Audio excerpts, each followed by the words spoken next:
Hey folks, welcome back to Gaming Garbage where we take a look at games, chat about the gaming news in the industry, and of course, stream for fun when we can get there. Today this is a state of gaming, and I don't do these all the time, and it's because I don't necessarily want to force anything on these. I'll do news and other various content, and if something's not for you, go ahead and move on to the next thing, as there's various stuff released every week. But states of gaming are more deeper dives into the industry, or a particular company or type of game or whatever, and so they do last a little bit longer. But the reason why I do them is to partly open up the discussion for certain things, and maybe too to also talk about some things that maybe some players and gamers don't really think about. And this one is going to be about how live service has really changed everything. And it's not hyperbole. It's really changed everything. And the reason why the gaming industry feels so different in the 2020s compared to even like 2015 or 2017 is because live service hadn't completely taken a hold yet. So what we're going to talk about today is, well, let's just start with what live service is. The idea is that live service takes a game, right, and then continues the content after launch. It's not just the base game that we get, which is now we have a quote base game, but no, there's extensions on top of that. And we used to have DLCs. They usually added more maps for multiplayer or different gear, or even also added more story expansion to the actual single player game. So there was a purpose for it, and also it wasn't that too expensive. Usually these packs were anywhere from $10 to $15 a piece. And so you could usually buy all of the packs for actually less than what the game was worth.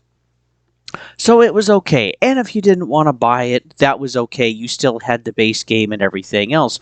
You didn't need to buy all of that content to still be able to play, enjoy the multiplayer, or enjoy the story and everything else. Again, it was additions.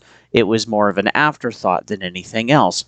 Well, then we started having this push to where now live service wasn't just an idea, it was now the actual genre, or it was the actual game.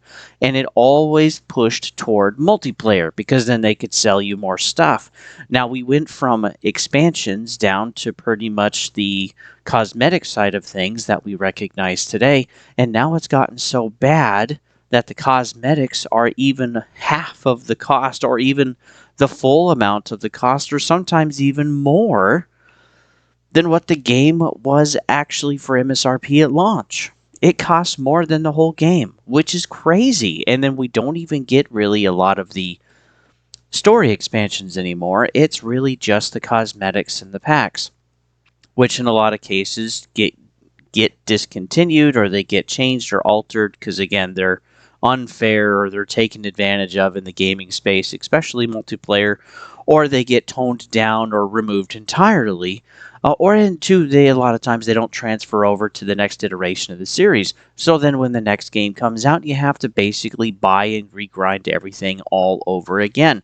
And there's also an idea that, oh, well, don't worry, you get to earn some of this or a lot of it. Well, it used to be you could earn everything in the game.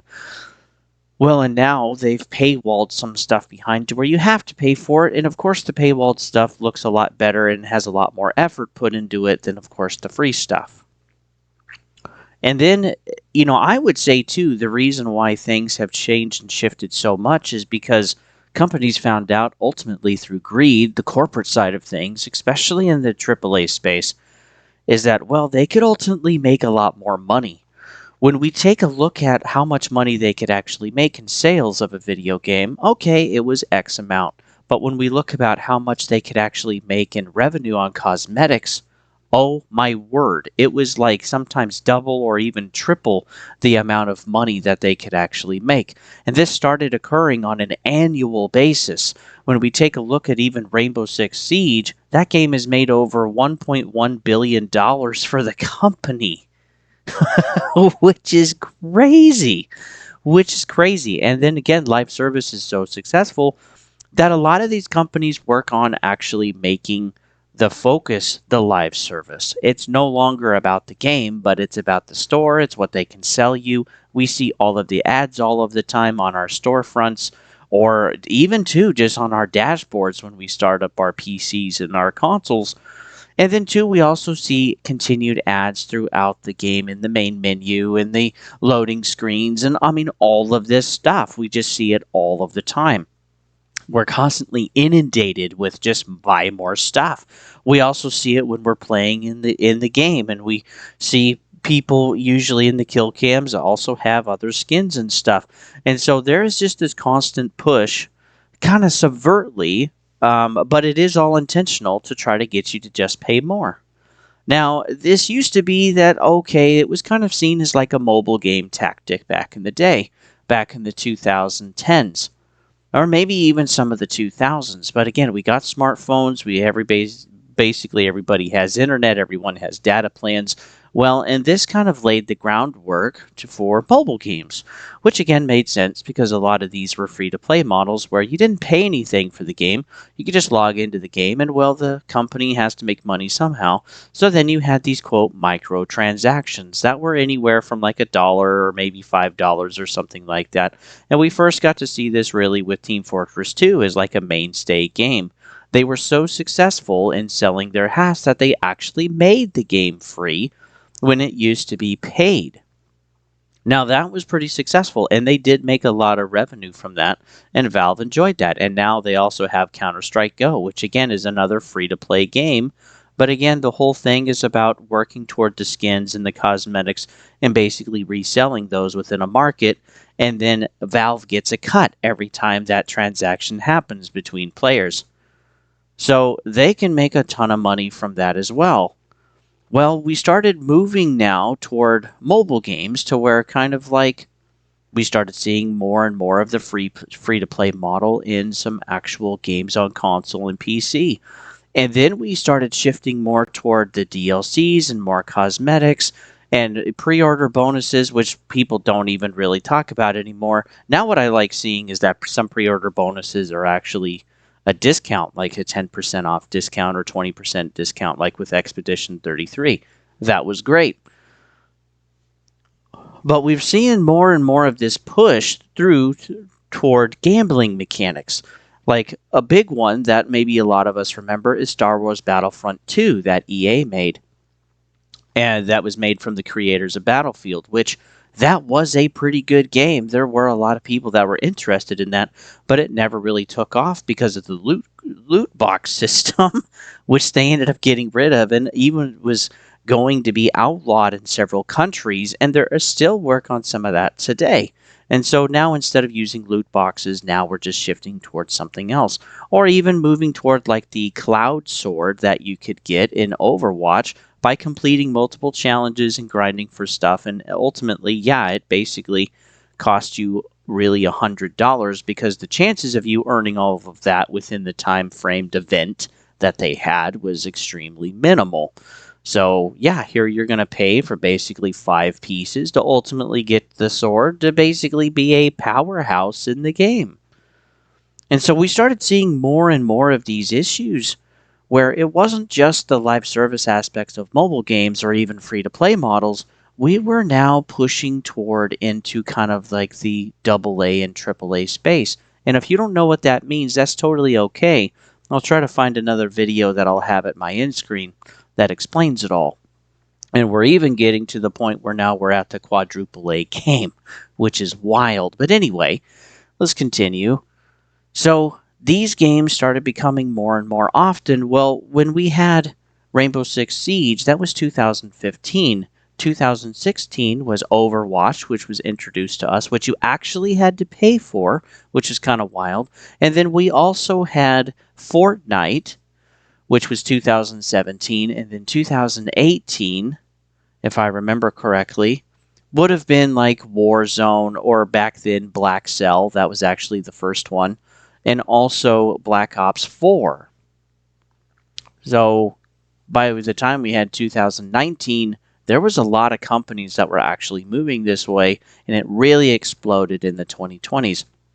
And again, some of these were free-to-play models, and some of these you actually paid MSRP. And now we kind of have like the new live service multiplayer game for like $40, like with what Marathon is going to be, and also with like Arc Raiders today. And there's other games too, like that didn't go well, like Concord, that were also $40. But that's kind of the new entry fee, and then everything else is going to be pushed basically for you to continue to buy more stuff. And the real issue that I have with it is that the live service model is that it's really getting into everything. And if it was just a store, that wouldn't be an issue for me. The problem is that a lot of these games are now designed and catered since the store is not an afterthought. It's actually at the very beginning of the development cycle for the game, and everything is built around the live service aspect. Again, the focus is making more money, whether it's a free to play or you actually have to pay it at the launch. And so the story is different, the combat is different, the lines of progression. We now have battle passes, really, thanks to Rainbow Six Siege and also Fortnite and Overwatch and COD now. And I mean, it's just exploded on past that. It's really, really gotten pretty bad, in my opinion. Even Battlefield did it with 2042 after a while. They finally introduced that. Now we have Battlefield 6. While I like it, but it is getting more and more inundated with ultimately the Battle Pass model. We also have younger generations that don't know what it was like before live service. Like, that's just something they can't grasp unless they work on playing the older games. But I also don't think they have the patience for that. And I also think too that that is also on purpose, because again, they ultimately want more money. And so now that it's getting into everything and you're paying for it and you have the pushing of the ads, and the battle passes really isn't story anymore. It's just a bunch of cosmetics. Some you can grind for, some you can actually pay for. But again, the revenue is there. Even Diablo Immortals, which was a mobile game that was free, made over $500 million in like 7 or 8 months, which is kind of insane. So again, even if it's not really that good, even if there's nothing really done differently or innovative about the game, they are still raking in a ton of money. But again, as its transactions are small, that's one thing, but we're getting now to a point where we're kind of looking for the whales, the people that have a ton of money to spend. And we're not just talking like a few $100. We're talking skins like in Where the Winds Meet, which is again a free-to-play game, but there's also a cosmetic for $42,000, which is kind of insane. We're also talking about some of the cosmetics too in Counter-Strike Go, which again can be hundreds of thousands or even millions of dollars. We had the entire craze at its peak with crypto and with NFTs that again could be millions or even tens of millions of dollars. We had digital land too, which also never really took off and is basically all died off. Maybe that'll happen someday, but we're still a ways off because we just saw what the real purpose was, is that it was about money and greed and getting as much as we can. Again, no real benefit to the player. So we have this thing with live service now where it's not just in these live service games, but now it's getting into remakes and remasters and different IPs and all of that kind of stuff. And so, like the Resident Evil 4 remake, well, there's microtransactions in there. There's also Dragon's Dogma, very much the same. Dragon's Dogma 2 also has an entire store and focus of getting you to buy experience boosts or getting you to have an easier time to fast travel, and again trying to make money that way. And even with Assassin's Creed Shadows or with Skull and Bones or pretty much any other game, there's basically experience boosts to help you to work through that grind. And then the grind is made in such a way to where you are incentivized to do that. And so the game becomes padded. Again, the entire design becomes about the cosmetics and about the experience boosts and all of that type of stuff that they can basically sell you while you're still paying for a full game. So not only are you paying for a full game that's not just $60 anymore, but now $70, you're now paying for the 70 with the battle pass, with the purpose designed for it to be grindy, for you to get tired and frustrated with spending extra time during your short amount of availability to play games. And then you're like, well, I'll just buy an experience boost, or I'll fast travel, or I'll pay for the whatever because it looks cool. And so everything again is being built and designed around all of this. And it really let's be honest, it really takes the soul out of the game, because it's no longer about your experience, it's about the money for the company. As if $70 wasn't enough. Now, if companies have ballooned budgets and stuff like that, or they're spending hundreds of millions of dollars and they're turning into failures, right, like Suicide Squad, well, that's on them. That's not for me or you to take up the mantle for. That's on the company. And if they're spending too much and not getting a return, that's something they have to figure out. And so now we're at a point with live service, bringing it up to today, where people just don't have the money. People, I think, too, are becoming more jaded with live service, and I think Battlefield actually shows this. Battlefield 6. We started with 700 million players. Well, let me just take a look at this. So here's launch. 750,000, basically, right? And then it dropped off pretty quickly. Again, people didn't necessarily like the game. Okay, there was COD players that were going to try it and were going to go to somewhere else. That was fine. Well, and then we had our first big push of actual RedSec.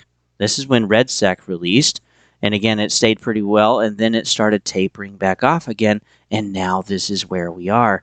Guys, we're already under 200,000 players on a weekend, mind you, from launch. So December 10th to now the end of November. We're talking about 6 weeks, and we've already lost well over half of our player base. Why is that? Well, again, the COD players got flushed out. I was correct about that. Then we had RedSec. Well, we basically added another 200,000 in player count. And it stayed there for a while, but again, every single multiplayer and live service game dies out because, again, the focus is about getting you to play. It's not about your engagement. It's not engaging with your mind and soul. It's engaging with your addiction, with the gambling mechanics to get you to spend more, to grind more, and everything is really designed that way. And now, well, this is basically where we're at. Now we get to see something like Arc Raiders. Okay, that has actually been really successful. Here it is. That's great. Let's take a peek at it. Here's the charts. Let's expand it all the way. And again, it had a pretty good start, and that start continued to increase, but we've already hit our peak. So there's a good amount of players, but again, we're already starting to see that slough off. And this has basically been out for 4 weeks now. So players will play it, they'll enjoy it and all of that stuff. And even when we take a look at something like Call of Duty, that too has also just basically died off. And it's been dead for a long time. Now, to be fair, okay, this is all about certain releases, okay, like back when it was big, and now it's all under Call of Duty headquarters and all of that. But we've gotten really, really low now. If we just take a look at Black Ops 7, again, it was really low, had a pretty good spike, which was basically 3 times. That's kind of insane. Stayed pretty high. Well, now we've kind of tapered back off again, but it's still higher than what it was before the launch, and it's actually been rising even on just normal weekdays. But even still, which has been great, okay, they've basically had a weaker skill-based matchmaking, with which players has enjoyed. But if we look at a lot of these games, ultimately they've died. A lot of these franchises have had good starts. And even though Battlefield looks good, Battlefield 4 had over 40 million in sales. When we take a look at Battlefield 1, that had over 25 million. So far, we've probably had about 10 million in Battlefield 6, but Battlefield 6 is already too on sale. Let's go back. Let's take a peek at it. I know it's on sale right now on Xbox. And yeah, it's on sale on Steam too. Everywhere. Every single country, it's on sale. Guys, we haven't even made it 2 months. Now it is on sale a little bit, and we also had a 10% discount if you pre ordered it, which is what I did. But a very successful game shouldn't have a discount. It used to be pretty normal to where the game basically wouldn't go on sale within the first year. Because again, there was enough demand, they were getting enough, there were enough players that were staying engaged and all of that stuff. But since we've had this live service model and games are also easier to make, the player counts fall off so quickly. There's more options out there, and even the successful games have a hard time getting to kind of 10 million. And we see the discounts already really quickly on just about every single AA and AAA game that's out there, except for something like Baldur's Gate 3 or Elden Ring. Okay, those games really take a long time to actually see discounts, but again, those have heart and souls built into those games because, again, the focus is the player. It's not the corporate greed machine. And that's why some of us really appreciate those other studios.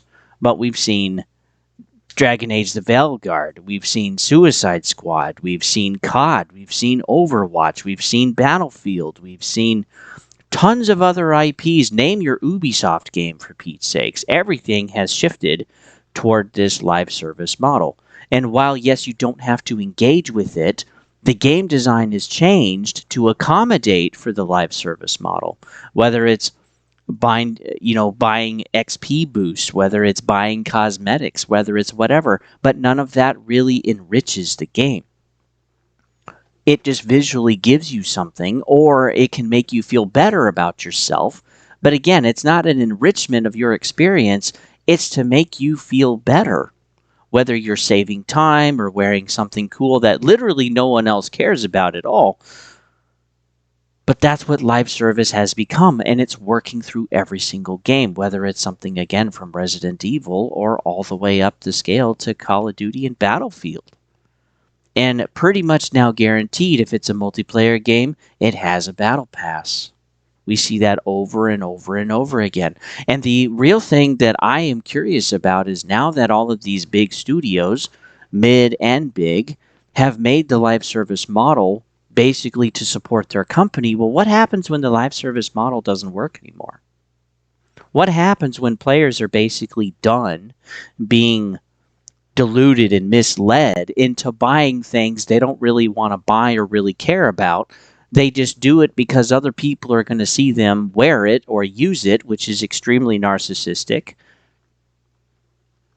But if you turned it off, people just wouldn't care about the cosmetics anymore. That's why every game is trying to be a multiplayer game. This is why the game design is always made to push the store, to push the stuff, to push the pass, and all of that kind of stuff. And now that they've built everything and the success of their business off of live service, well, we are starting to see that crash after COVID. And so now what? Well, we have layoffs, we have studio closures, every game kind of feels and looks the same. We've seen the same mechanics before, we've seen the same gimmicks before. And eventually players like myself just say, no, no more. And then the games that are supposed to be the big, massive IPs, well, they have sales like Battlefield 6 in 6 weeks. Now, some people say, well, it's because of Black Friday. No, no, no. It's because they're not making the sales. See, you never put anything on sale, regardless of holiday or time of year, if you're getting your sales. You never discount it when you're getting the money. When you're not getting your money, that's when you discount stuff.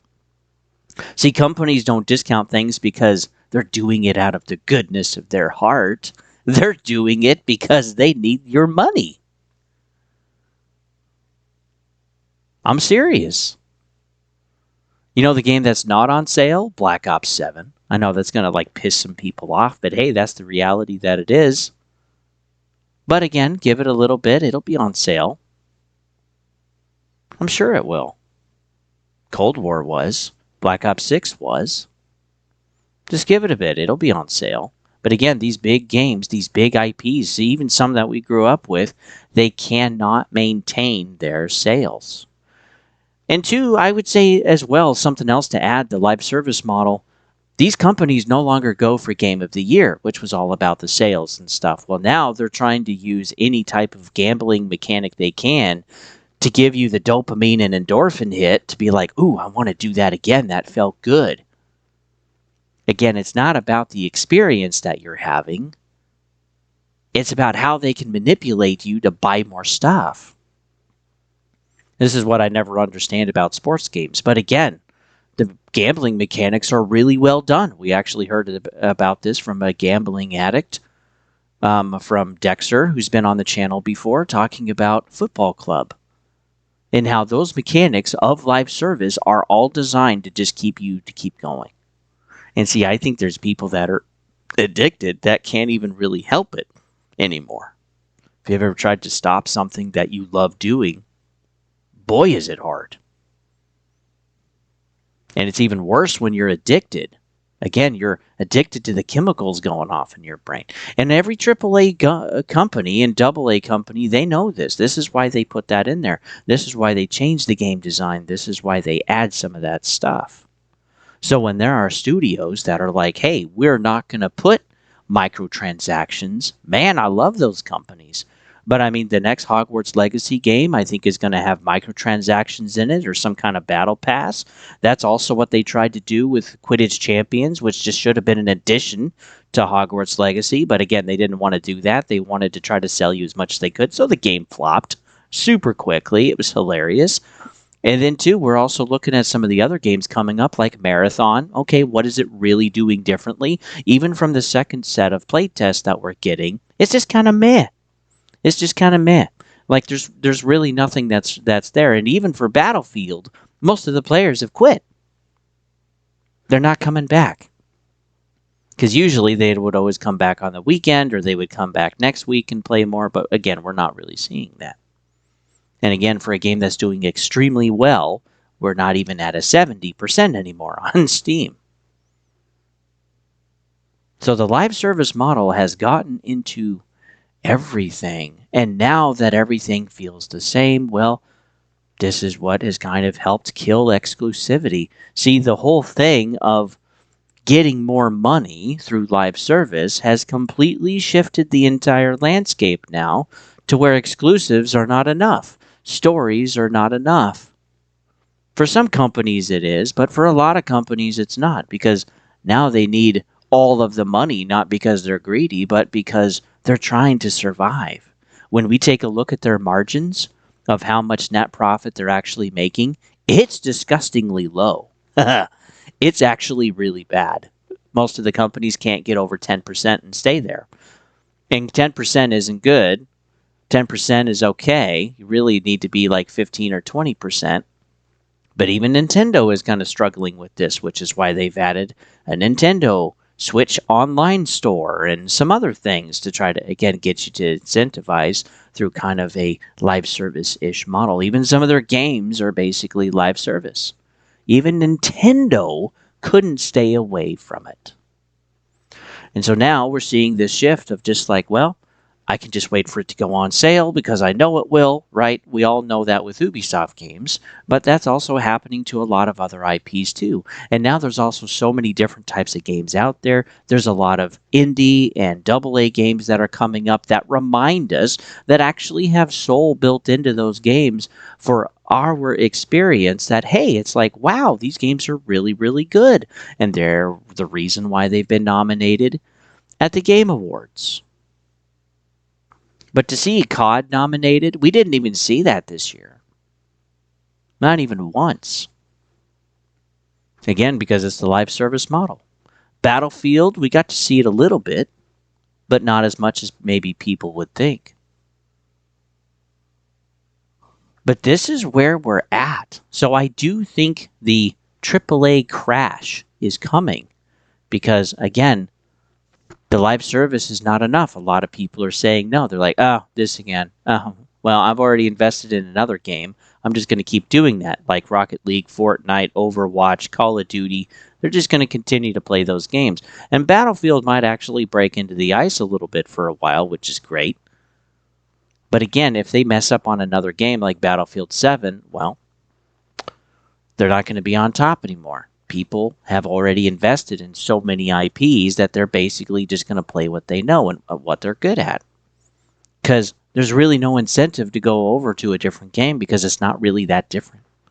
Again, because of the live service. This is why the trend chasing for PlayStation got so bad. 12 games, all multiplayer, all live service, all got canceled. In like the span of 18 months. They were even going to do a God of War live service game. Could you imagine? Could you imagine a Ratchet and Clank live service? How about a live service Ace Combat? How about a live service Gran Turismo? Oh, they already did that, unfortunately. I don't know if we're ever going to get a Gran Turismo 8. It might just stay 7 forever. They still just updated it a couple of months ago. So what do you guys think? Because really, I think the industry, it has shifted in such a way that there's kind of really no way to go back but hitting the reset button. And I think that's what's happening in slow motion. Because again, while these companies first enjoyed all of the extra money they were getting, well, now they're stuck. Now they have to rely on live service with how big they are, and it's just not sustainable anymore because the consumer behavior is generally just saying no. Because now it's $70, being pushed with Battle Pass, ads in your face all the time. The microtransactions are really macro transactions. They're really expensive. Anywhere from like $15 to all the way to $40 just on a general AAA game. And then sometimes, too, they're even more than that. Even with the Oblivion remake, Bethesda kind of poked at the joke of the $60 horse armor, which you could get if you got the deluxe edition for another $10. It's kind of funny. It's kind of funny. But yeah, again, while it hasn't been a new model, the industry has been built on that model now.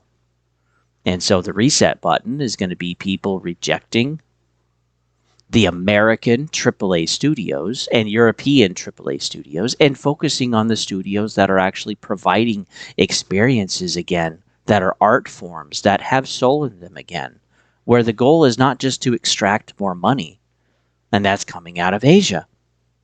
And we love it. We love those games. So thanks for tuning in, folks. You can always follow me too at Gaming Garbage is 22 as well. We have playlists there, me, myself, and I. And if something's not for you, don't sweat it. Just move on to the next thing. But if you like these states of gaming, there is a playlist for that. So just click on it and away you go, man. There is plenty there. There's also game reviews when I can do them and initial looks. There's also playthroughs of games that I'm doing. You guys voted for Chronos to New Dawn, so I'm working through that. You'll be able to vote again for the next game next year in January. Take a look out for that. Also, as well, you can follow me at Twitch if you'd like it. Don't tread on thee. And yeah, when I'm playing video games, if you'd rather just be a silent partner, which some of you are, hey, that's perfectly okay. But if you would actually like to talk and engage, well, make sure to talk and communicate, and I'll engage with you. It's that simple. But yeah, the live service model has really just pushed something out of the way that I think really made games special. And for those of us that are old enough to remember, we know. All of us. We all know. It was kind of like having physical games media and physical TV and physical movies and all of that stuff. Physical music. There was something special about it. But there's been this shift to where we have moved away from things that were personal to things that are now corporate. And I think I'm not alone in just saying that I'm sick of it. I really enjoyed Battlefield 6 until they introduced the season, until they introduced the RedSec and the Battle Pass, because I know where it's going. I'm already disenfranchised. It's the same too with COD. It's another COD game. If you watch my initial look of the multiplayer, it's exactly what I say. It's COD. Meh, it's Overwatch. Meh, it's another live service game. It's Arc Raiders. It's all the same, guys. There's really nothing different. And even when we take a look at Star Citizen, man, it's kind of insane that they have now spent $900 million and we still don't have the launch of the game, version 1.0. And the reason is because they have just pushed the, quote, microtransactions of adding more ships, of adding more stuff for you to buy, and they're running out of money anyway. I mean, when a ship can be, a bundle can be $48,000, they're just going for the whales, and some games have gone that way. And if it's a free-to-play model, I can understand. If I have to pay, I want my gaming experience. And if I don't get it, no thanks. That's just where I'm at. And I think more people are pushing into that too. When we hear from Newzoo, we found out that a lot of players basically just play older games. Whether it's the black holes, like Fortnite, or whether it's just some of the older stuff. And that's what I see even on my friends list. They're not playing the new Battlefield. They're not playing the new COD, though some of them are playing COD. But like everybody that's played Battlefield, they don't play anymore. I got like 70 friends, I think, on my friends list. Folks that I keep up with and all that. And basically, they're not playing Battlefield. Some of them too, my buddies, they said they were going to buy it. They're like, nah, it's just Battlefield. It's just another live service game. I mean, the crash is going to be epic. I think Ubisoft is going to be one of the first ones, and even EA is going to be bought out. The deal is going to be finalized in 2027 by the Saudis, basically. And again, EA is just focused on live service. It's not sustainable anymore. Why would they sell if they were making all of the money? Well, go look at their stock. Go look at their profit margins. It's not enough. Even with PlayStation, they're having a hard time making money right now and actually getting games out the door because Jim Ryan wanted to make a whole bunch of live service games. So gaming isn't going away, guys. And yes, I do think it will improve, but it's not going to be through the AAA space. It's going to be through the smaller companies, the smaller indies. They're the ones that are ultimately going to win. And we already see that. So with that, folks, I'll see you guys on the next one.